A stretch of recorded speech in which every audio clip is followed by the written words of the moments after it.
INS Vikrant. 2 सितंबर को इसका पुनर्जन्म हो रहा है। पीएम मोदी इसे इंडियन नेवी को सौंप रहे हैं। नया आईएनएस विक्रांत भारत में बना पहला एयरक्राफ्ट कैरियर है।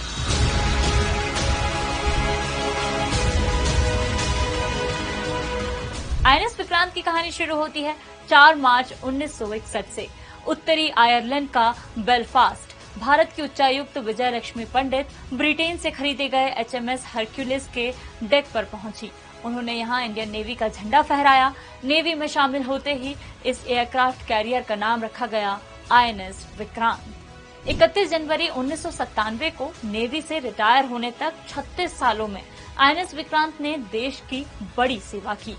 1971 की जंग में आईएनएस विक्रांत ने अपने सीहॉक लड़ाकू विमानों से बांग्लादेश में मौजूद पाकिस्तानी सैनिकों का संहार किया।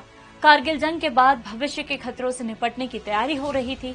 प्रस्ताव रखा गया एक विशाल एयरक्राफ्ट कैरियर बनाने का जो स्वदेशी हो। इंडियन नेवी के पास ऐसे युद्धपोत ऑपरेट करने का एक्सपीरियंस तो था, लेकिन बनाने का नहीं। अटल सरकार में कैबिनेट कमेटी ऑन सिक्योरिटी ने 2002 में इस प्रोजेक्ट को मंजूरी दी। इंडियन नेवी के डीएनडी ने इसका डिजाइन बनाया। कोचिन शिपयार्ड लिमिटेड में इसका 60:40 के रेशियो के साथ कंस्ट्रक्शन शुरू हुआ, यानी 60% भारतीय सम्मान और 40% विदेशी। 2005 तक सब कुछ ट्रैक पर था। तभी रूस ने वॉरशिप ग्रेड स्टील देने से मना कर दिया। वॉरशिप ग्रेड स्टील एक खास तरह की स्टील होती है जिससे एयरक्राफ्ट कैरियर बनाए जाते हैं। हम इसके लिए रूस पर निर्भर थे। उसकी मनाही से 2 साल काम रुका, लेकिन हमने आपदा को अवसर में बदला।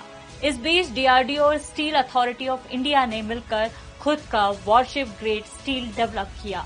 2009 में आईएनएस विक्रांत का प्रोग्रेसिव कंस्ट्रक्शन शुरू हुआ और अब 2 सितंबर 2022 में आईएनएस विक्रांत भारतीय नेवी में कमीशन हो रहा है।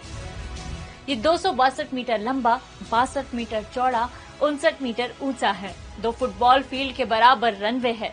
इसमें 4 LM-2500 गैस टर्बाइन्स हैं जो 88 मेगावाट पावर जनरेट करेंगे।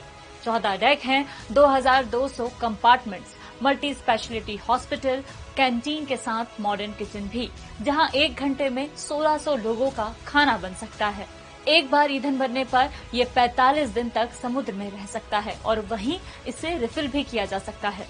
आईएनएस विक्रांत टारगेट एलिफेंट है, यानी ये इतना विशाल है कि जंग के दौरान इसे छुपाया नहीं जा सकता। इसीलिए सुरक्षा के खास इंतजाम किए गए हैं। विक्रांत में 32 मीडियम रेंज की सरफेस टू एयर मिसाइल होंगी। AK-630